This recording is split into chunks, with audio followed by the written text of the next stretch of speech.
దరిద్రంగా ఉంది. వాళ్ళ యూట్యూబ్‌లో కూడా కొంతమంది మహిళలను చూస్తుంటే కూడా సిగ్గేస్తుంది. నిజంగా సిగ్గేస్తుంది. నోటికి ఏదొస్తే అది మాట్లాడేసి అదే తీర్పుల కింద మాట్లాడుతున్నారు. ఒక విశ్లేషణ అన్న ఎంతమంది మంచి విశ్లేషణలు చేస్తున్నారు, ఎంతమంది అర్థవంతమైనవి చేస్తున్నారు. ప్రతి ఒక్కళ్ళు విశ్లేషణ అంటే విమర్శించడం అనేది ఒకటే వీళ్ళకి అర్థమవుతుంది. వాళ్ళ కింద కామెంట్స్ చూస్తాను, చప్పట్లు కొట్టేస్తాను అనమాట. అబ్బా మేడం మీరు తోపు, అబ్బా సార్ మీరు తోపు, సార్ మీరు మాత్రమే మాట్లాడాలి, అయ్యో మీరంతా.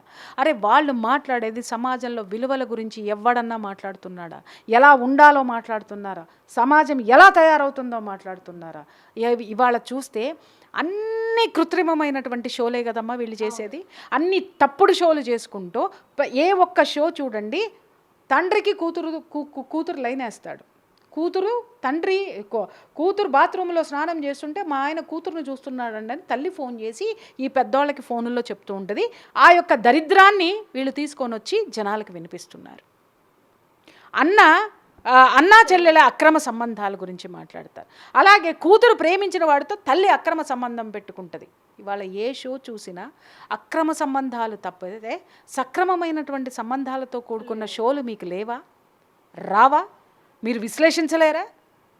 ఏ విధమైనటువంటి దరిద్రాన్ని వీళ్ళు పోషిస్తున్నారు, వీళ్ళు పెడుతున్నారు. దాంట్లో కూర్చునే ప్రతి ఒక్కళ్ళకి నేను మాట్లాడుతున్నా. అంటే మీరేం చేస్తున్నారో జనాలకు తెలియదా? మాలాంటి వాళ్ళకి తెలియదా? అట్లీస్ట్ జనాలకి పోర్ట్రైట్ అన్నమాట. వీళ్ళు ఒక గొప్ప ఇన్ఫర్మేషన్ని జనాల్లోకి పంపిస్తున్నాము అని చెప్పేసి అని దరిద్రాన్ని పట్టిస్తున్న షోలు ఈరోజు ఎన్నున్నాయి తల్లి.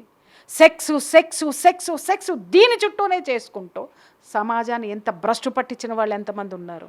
పేర్లతో సహా ఏదో ఒకరోజు కడుపు మండిందంటే మొత్తం తీసుకెళ్ళి కోర్టులో పడేస్తాను. అంటే అసలు ఇలాంటివి జరగకుండా ఉండాలి అంటే కొంతైనా జాగ్రత్త పడాలి. అది ఏ విధంగా అంటారు? సెల్ఫ్ డిసిప్లిన్ ఉండాలి తల్లి. నేను మొత్తుకుంటున్నది అదే. ప్రతి ఒక్కళ్ళకి సెల్ఫ్ డిసిప్లిన్ ఎక్కడి నుంచి వస్తుంది? కుటుంబం ఫస్ట్. ఆ కుటుంబంలో ఉన్నటువంటి బంధువులు, ఇవాళ బంధువులు కూడా అంతే దరిద్రంగా తయారయ్యారమ్మా. ఎవరైనా ఏదైనా సరే కొంచెం బాగుపడ్డారు అనంటే వాడిని ఏ విధంగా కింద పడేయాలా అనేటటువంటి దరిద్రంలో బంధువులు ఉన్నారు. సమాజంలో ఉన్నారంటే సమాజంలో హితవు చెప్పడానికి ఎందుకున్నారు? ప్రియా చౌదరి లాంటి వాళ్ళు ఎవరైనా మాట్లాడారు, ఎందుకు ప్రియా చౌదరి అరుస్తుంది? మీ ఆఫీస్లో కూడా చాలామంది కామెంట్ చేశారు నన్ను, ప్రియా చౌదరి ఎందుకు అట్లా అరుస్తూ ఉంటుంది ఊరికనే కూర్చొని అని చెప్పేసి అని. అరుపులు కాదురా, అది ఆక్రందన. తెలుసా మీకు?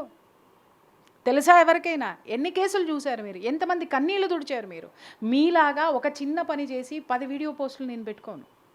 నా దగ్గరికి ఎంతమంది వస్తున్నారో, ఎంతమందిని నేను సరిచేసి పంపిస్తున్నాను, సరి చెయ్యలేనటువంటి కేసులకి ఎంత బాధపడుతున్నానో నాకు మాత్రమే తెలుసు. అది ఆక్రందన, అరుపులు కాదు. అవే అరుపులైతే ఈ పాటికి ప్రియా చౌదరి తట్టాబుట్ట చదువుకుని ఎప్పుడో వెళ్ళిపోయేదమ్మా. ఇంతకాలం ఈ యొక్క ఇండస్ట్రీ నుంచి నేను బయటికి వెళ్ళిపోయా. ఎందుకు ఆలోచించరు? Why don't you think other side of the coin also? అరే ఎంతసేపు ఊర్లు, టూర్లు, ప్యాకేజ్లు. ఇవాళ కొంతమంది యూట్యూబర్లను చూస్తుంటే చెప్పు తీసుకొని కొట్టాలనిపిస్తుంది ఆడవాళ్ళని.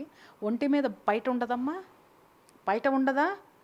ఇంత ఎక్స్పోజింగ్లమ్మా, ఇంత ఎక్స్పోజింగ్లు చేసుకుంటూ సమాజాన్ని భ్రష్టు పట్టిస్తూ ఉంటే ఒక పెద్ద మనిషి ఎవరో అడుగుతుంది, మేము ఎక్స్పోజింగ్లు చేస్తున్నామని చెప్పేసి అని మమ్మల్ని మాట్లాడుతున్నారు.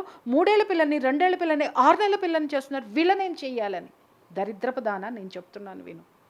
నీలాంటి వాళ్ళు పైటలు తీసేసి ఇంతింత గుడ్డలేసుకుని చూపించేది, వాడు రాత్రిపూట వాటిని చూసి నీలాంటిది దొరక్క ఆ పక్కన నోరు లేనటువంటి వాళ్ళు ఎవరు దొరుకుతారా అని చూస్తే ఈ పసిపిల్లలు ఆ క్షణానికి బలవుతున్నారే. దరిద్రపు దానా గుర్తుపెట్టుకో.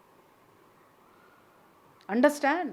ఎందుకు తిడుతున్నాను అనంటే బుద్ధి మీకు చెప్పాలి కాబట్టే మాట్లాడుతున్నాను. ఇలాంటి వ్యాఖ్యలు ఆడపిల్లల నుంచి వింటే చెప్పు తీసుకుని పట కొట్టాలనిపిస్తుంది. ఎవరమ్మా? ఒక ఆడది ఏదైనా మాట్లాడితే సపోర్ట్ చేసే ఆడవాళ్ళు ఎంతమంది ఉన్నారో చెప్పు. తిరిగి విమర్శించేటటువంటి ఆడ జాతే ఇక్కడ ఎక్కువ కనిపిస్తున్నప్పుడు మరి ఆడవాళ్ళు ఇలా తయారవుతారు.